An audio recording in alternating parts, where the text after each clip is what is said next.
Web आज के जमाने में $1 बिलियन की इंडस्ट्री है। The vape industry is bringing in $18 billion a year. 1 out of every 5 high school students currently vapes in the US. लेकिन क्या आपको पता है कि 19-18 सेंचुरी में जहाज उड़ते थे, आपको लगा था तब ये पुराना जमाना, पर तब भी जमाना बहुत मॉडर्न हो चुका था। लेकिन उस वक्त में कोई वेप नहीं था, आपको पता है ये बात। फिर ये अचानक से ये कहां से वेप इंडस्ट्री आई और ये $1 बिलियन की इंडस्ट्री बन गई, इतनी रेवोल्यूशनरी।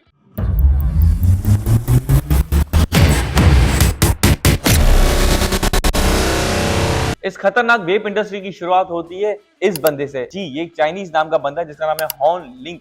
2003 में इसे एक एडिक्शन होती है, स्मोकिंग। दुनिया में बहुत सारे ऐसे लोग हैं जो स्मोक एडिक्ट है। इसने अपना बाप खो दिया था लंग कैंसर से। इसका बाप भी बहुत स्मोकिंग करता था। फिर इसने सोचा कि मैं कैसा ऐसा कोई डिवाइस बनाऊं जो सिगरेट को रिप्लेस कर दे। इसने फिर बनाया सिगर लाइक। ना ये रीयूजेबल थी, ना इसमें आप ई जूस मतलब बाद में भर सकते हो, बस एक बार जो पहले से भरा होता है वो। इसमें एक बार बैटरी खत्म होगी आपको फेंकना पड़ता है। ये रिचार्जेबल नहीं था और ये बस बहुत ही सिंपल बेसिक था। इसमें इतने सारे पफ भी नहीं थे। उसके बाद आती है वेब पेन्स। वेब पेन्स आप देख सकते हो कि इसमें थोड़े एडवांस टेक्नोलॉजी होती है। ये रीयूजेबल होते हैं, आप इसमें जो जूस होता है, जो फ्लेवर होता है वो बार बार डाल सकते हो। इसका छोटा सा कार्ट्रिज होता है और ये रिचार्जेबल होती है। चार्जिंग खत्म, फिर से चार्ज किया, चार्जिंग खत्म, चार्ज किया। पर इसमें अभी भी वो स्मोक नहीं था, लोगों को वो मजा नहीं आता था। उसके बाद अब जो आते हैं वो होते हैं एपीवी, एडवांस पर्सनल वेपराइजर। इसमें टैंक और मोड्स आते हैं। उसके बाद मॉड में टैंक में भी एक रेवोल्यूशन आया। उसमें यह है कि अब बड़ी स्क्रीन यूज की, टच स्क्रीन, जिसमें टच स्क्रीन वगैरह होती थी। उसमें चाइल्ड लॉक होता था, टेम्परेचर कंट्रोल होता था। आप ये तक कंट्रोल कर सकते थे कि कितना ज्यादा आपको स्मोक चाहिए, कितना कम ज्यादा स्मोक चाहिए।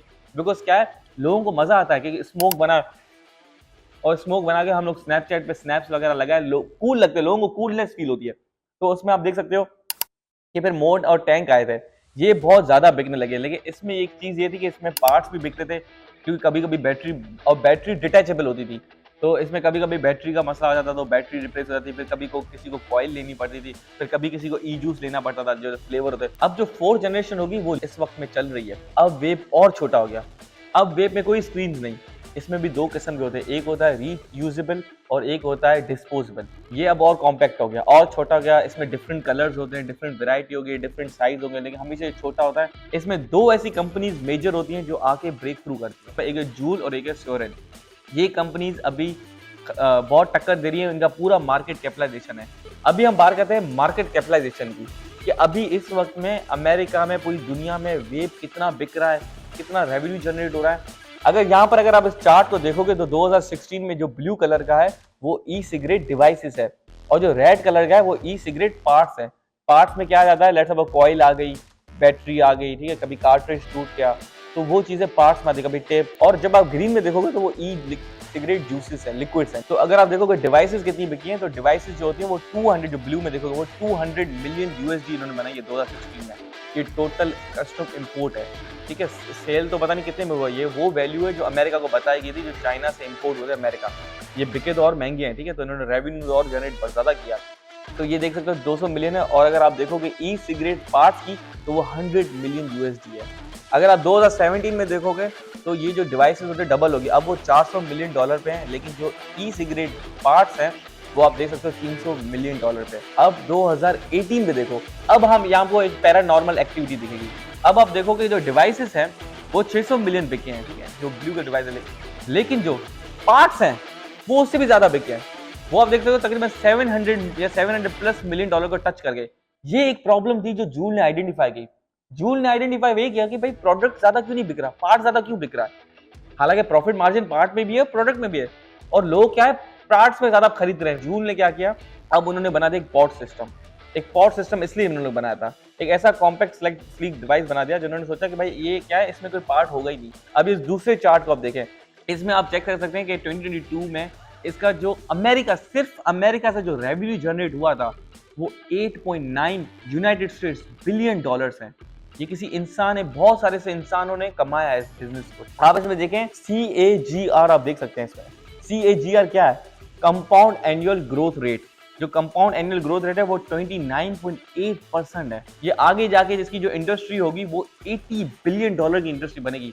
आपके लिए अभी भी स्पेस है, अभी भी आके अपने लिए अपने आप को बहुत पैसा कमा सकते हो। आप इस डेटा को देखें, इस कवर को देखें, इस पाई चार्ट को देखें। 40% जो है वो यूनाइटेड स्टेट्स और अमेरिका वेप की मार्केट को हड़प के बैठा है। 9 मिलियन यूनाइटेड स्टेट्स वेप है जो कंज्यूम करते हैं। फिर सेकंड पे आता है यूके, जहां पर आई थिंक 5 मिलियन जो वेपर्स है वो है। उसके बाद थर्ड जो मार्केट है वो आती है फ्रांस की, जहां पे 2.4 मिलियन वेपर्स है। उसके बाद जापान आती है जहां पे 1.2 मिलियन है। उसके बाद आती है रशिया, उसके बाद आती है ग्रीस, फिर आती है न्यूजीलैंड भी आती है। उसके बाद बाकी कंट्री इटली वगैरह छोटे छोटे कंट्रीज आती है। तो आप इस जिस मुल्क में आप पोलैंड वगैरह जर्मनी जहां भी हो, आप वहां पर भी बेचो, depending on the rules and regulations and compliance. हर जगह पे ये बिकॉज यहाँ पर एक लीगल होती है कि यहाँ पर कि आपको 21 से अबव होना चाहिए। उसके अलावा अब हम बात करते हैं कि आपकी टारगेट ऑडियंस कौन सी है। आप ये बेचते हो किड्स को, बच्चों को।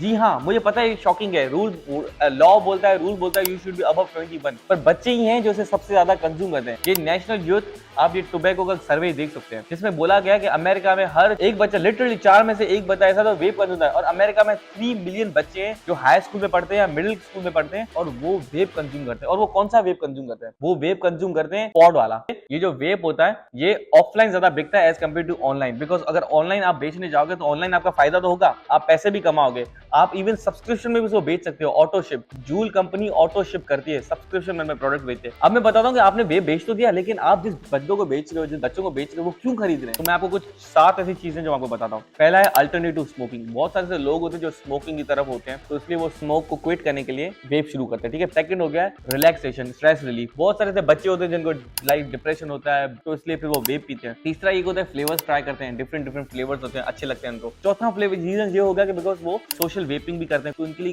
वेप एक सोशल वेपिंग है। पांचवा आता है इंटरेस्ट। जैसे बचपन में आपको इंटरेस्ट होता है हम नई बोतलों के ढक्कन जमा कराएं, तो वैसे लोगों का नया इंटरेस्ट बन जाता है। छठा रीजन ये है कूल बनने के लिए। ठीक है, बच्चों को बड़ा कूल होता है, मजा आता है, ऐसे स्मोक करते हैं, वैसे स्मोक करने के बाद स्नैपचैट पे स्ट्रीक्स लेके आते हैं। तो सातवां पॉइंट ये होता है कभी कभी आप स्मोक करते हो पेयर प्रेशर में, तो ये पेयर प्रेशर में भी अक्सर लोग खरीदते हैं। आपको पता है ये इतना सस्ता है कि जो एक सिगरेट का पैकेट होता है अमेरिका में वो तकरीबन $6.5 का मिलता है। $6.50 का एक सिगरेट का पैकेट होता है। लेकिन आप हैरान हो जाओगे सुन के कि अमेरिका में एक ई सिगरेट की जो मशीन होती है छोटी सी, वो $1.50 की होती है, चीप से चीप। और एक जो ई सिगरेट होता है वो बराबर होता है 280 सिगरेट्स के। तो इसलिए क्या हुआ, बहुत सारे लोग वेप की तरफ मूव हो गए। प्रॉफिट शेयरिंग कैसे होगी और आप अपना स्टोर कैसे सेटअप करोगे, अब हम उस पर बात करें। अगर वेप की प्रॉफिटेबिलिटी पे बात करें तो इसकी सबसे अमेजिंग प्रॉफिटेबिलिटी है। इसका जितना मार्जिन है उतना किसी में भी मार्जिन नहीं है। तो लेट्स सपोज अगर आप ऑनलाइन शुरू कर रहे हो और आपको वेबसाइट नहीं बनानी, तो आप इंस्टाग्राम, फेसबुक, जगह जगह आप अपने चैनल्स बना के वेप का नाम रखे। आप वहां पर कुछ वेप्स जो होते हैं वो चाइना से खरीदो या फिर होलसेलर से खरीदो। तो आप क्या करते हो, उसके रिलेटेड जो कंटेंट होते हैं, because online it's all about, online में अगर आप आ रहे हो तो it's all about marketing, and marketing होती है कंटेंट की। उसके थ्रू फिर कंटेंट लगाते जाओ। ठीक है। ऑनलाइन फेसबुक में जारी कर लोग अप्रोच करेंगे, लोग देखेंगे तो लोग जारी बात बाय करेंगे, आपको बोलेंगे ठीक है हम बाय करें, फिर वो आपको अकाउंट वगैरह देंगे, आप फिर अपने बैंक अकाउंट में ट्रांजेक्शन करा देना। फिर आप चाहे पाकिस्तान हो, इंडिया हो, ये मेथड हर जगह काम करता है। या आप अपने फ्रेंड्स और फैमिली को बोल सकते हो, आप व्हाट्सएप ग्रुप्स में भेज सकते हो। आप टेलीग्राम चैट में एक ऑप्शन होता है नियर बाय, आप नियर बाय के सारे ग्रुप्स में अपने वेब्स के पोस्टर्स वगैरह भेज सकते हो। ठीक है। तो ऐसे लोग होंगे जो बच्चे जो सोच रहे होंगे नहीं यार ये वेब मैं खरीद सकता हूँ, बिकॉज ये मैं वेबसाइट पे नहीं खरीद सकता और मैं स्टोर पे जाने का एक्सेस नहीं है, तो वो आपसे परचेस कर सकते हैं। ठीक है। दूसरा एक तरीका होता है कि आप वेबसाइट बनाते हो प्रॉपर, अपना ब्रांड रजिस्टर करते हो और आप क्या करते हो, ऑनलाइन सेल करते हो। उसमें भी आप मार्केटिंग करते हो। उसमें ये आपको थोड़ी हसल कम करनी पड़ती है। ठीक है। उसमें आपको ऑनलाइन ऑर्डर्स खुद ही आएंगे। ठीक है। इसमें आपको कस्टमर के पास जाना पड़ेगा, जो पहला मेथड था। इसमें कस्टमर खुद ही आपकी वेबसाइट पर ऑर्डर देगा, अपनी एज जो होगी वो वेरीफाई करेगा। उसके अलावा आप ऑटो शिप और ऑटो सब्सक्राइब भी कर सकते हो। आपके ऐसे कस्टमर बन जाएंगे जो आपको सब्सक्राइब कर देंगे। पूरी दुनिया में ऑनलाइन जो ई कॉमर्स से जो रेवेन्यू जनरेट होता है वो 650 मिलियन होता है। और आपको बता दूं कि पूरी दुनिया का जो वेब का जो मार्केट कैपिटलाइजेशन है वो $29 बिलियन है। थर्ड मैटर हो जाता है फिजिकल का, ऑफलाइन। इसमें $25,000 से $50,000 की आपको इन्वेस्टमेंट की जरूरत होती है। और एक और सबसे इंपॉर्टेंट बात, अगर आपके पास इतना पैसा नहीं है $25,000 से $50,000, तो एक चौथा ऑप्शन भी है ऑफलाइन करने का, वो है फ्रेंचाइज। आप $10,000 से $20,000 इन्वेस्ट कर सकते हो फ्रेंचाइजी में, वो भी फ्रैक्शनल कर सकते हो किसी दोस्त के साथ। मतलब फ्रेंचाइज में ये होगा किसी और का ब्रांड का नाम होगा, वो आपको प्रोडक्ट्स देगा, आपको सारा बताएगा कैसे खोलना है, आपको सारा कुछ देगा। हर महीने आपको रेंट देना पड़ेगा और साथ में जो आप प्रॉफिट बना उसका थोड़ा सा कट आपको देना पड़ेगा ब्रांड ओनर को। अगर अपना फिजिकल बिजनेस स्टार्ट करने जाए तो मेक श्योर करना अपना प्रॉपर एक बिजनेस प्लान बनाना, देखना कि रियलिस्टिकली देखना कि कितनी आपकी स्टार्टअप की कॉस्ट आ रही है,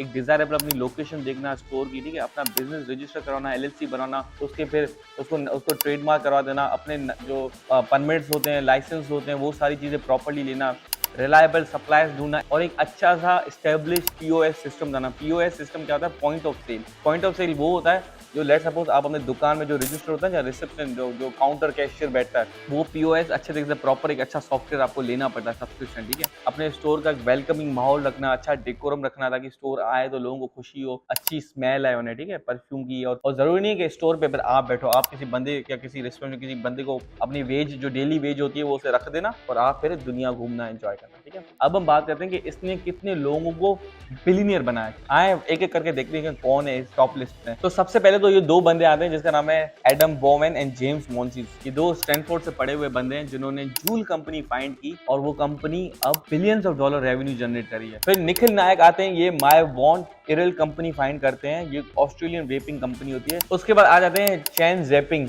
ये अपनी स्मोरे होल्डिंग्स की अपनी इनकी कंपनी है, ये वेपिंग कंपनी है। उसके बाद आती है ये लड़की, इसकी कंपनी है RLX, ठीक है, टेक्नोलॉजी, आप गूगल पे सर्च कर सकते हो। उसके बाद सबसे जो हैरान ना आए और सबसे एक ऐसा बंदा है जो आपके और मेरे बीच में हमारी कम्युनिटी का, वो है अली शेखानी। इसने पुराने वक्त में शुरू किया। आपको पता है अमेरिका में जो वेप की शुरुआत होती है वो 2003 में नहीं होती, वो 2007 में होती है। 2007 में पहली बार वेप इंडस्ट्री आई थी अमेरिका में और वो किसी दूसरे स्टेट थी। अली शेखानी ह्यूस्टन में देखा कि यार ये यहाँ पर भटके हुए बच्चे हैं, ये वो, इसने कंज्यूमर को फाइंड किया, इसने नीड को फाइंड किया और नीड देखी, गैप को फिल इन किया। मैंने लाइक वेब के बिजनेस में आया। Web city has like close to 157 plus locations. मैंने वेब सिटी काफी देखे। आई डिडंट नो कि like all of them are owned by you. That's correct. All in America. पूरे अमेरिका के अंदर जो वेब सीरीज हैं is owned and operated by Shekhani. ये जरूरी नहीं कि जिंदगी में ना जो लाइफ में जो इंडस्ट्रीज बनाई गई आप उसमें घुसो। लेट्स सपोज खाने की इंडस्ट्री में घुसो, रेस्टोरेंट की इंडस्ट्री में घुसो, कॉस्मेटिक इंडस्ट्री में घुसो, ज्वेलरी इंडस्ट्री में घुसो। नहीं, आप अपनी इंडस्ट्री खुद बना भी सकते हो। अगर आपको वेब में इंटरेस्ट नहीं है तो आप ये मत समझो कि मैं सारी जिंदगी जॉब करूँ। आप प्रॉब्लम को आइडेंटिफाई करो, फिर उसका सॉल्यूशन भेजो। और सपोज कोई इंडस्ट्री पहले से चल रही है अच्छी, अब देखो वेब की इंडस्ट्री अच्छी चल रही थी, सिंगल लाइट पैन बिक रहे थे, टैंक बिक रहा था, लेकिन उसके बाद कंपनी ने देखा नहीं, कुछ ऐसी ऑडियंस है जिसको छोटा सा कॉम्पैक्ट स्लीक चाहिए, जिसको स्क्रीन वगैरह बटन कुछ नहीं चाहिए, क्या फेंक दिया और उन्हें वही फ्लेवर चाहिए। तो एक जूल कंपनी ने देखो पॉड बना दिया। तो इस तरीके से मतलब आप पहले से जो एक इंडस्ट्री बनी हुई है उसमें भी आप रेवोल्यूशन ला सकते हो, या आप चाहो तो एक बिल्कुल ही नई मतलब ऐसी इंडस्ट्री जो आज से पहले कभी आई नहीं, उस इंडस्ट्री का जन्म भी कर सकते हो। या अगर आपको कुछ भी नहीं करना तो आप बाकी ब्रांड से सामान लेके होलसेल कर सकते हो। तो मतलब और अगर वो भी नहीं करना तो आप एफिलिएट कर सकते हो। मतलब लेट्स सपोज किसी और, लेट्स सपोज मेरा ब्रांड है वेब का, आप मेरा आते मेरा प्रोडक्ट बेचने की कोशिश करते हो, ठीक है, मैं आपको 100 पीस देता हूँ, आप 100 के 100 बिकवा देते हो। तो एक प्रोडक्ट का मैंने लेट्स सपोज आपका प्रॉफिट रखा था $5, तो 100 पे आपका कितना हुआ? $500 आपने बनाया, ठीक है, अच्छी अमाउंट है। और $500 तो यूं बिक जाएंगे यार। ये वीडियो हर एक दोस्त की वीडियो जानी चाहिए, ठीक है। तो thank you so much for watching this video. I hope आपको कुछ सीखने को मिला हो।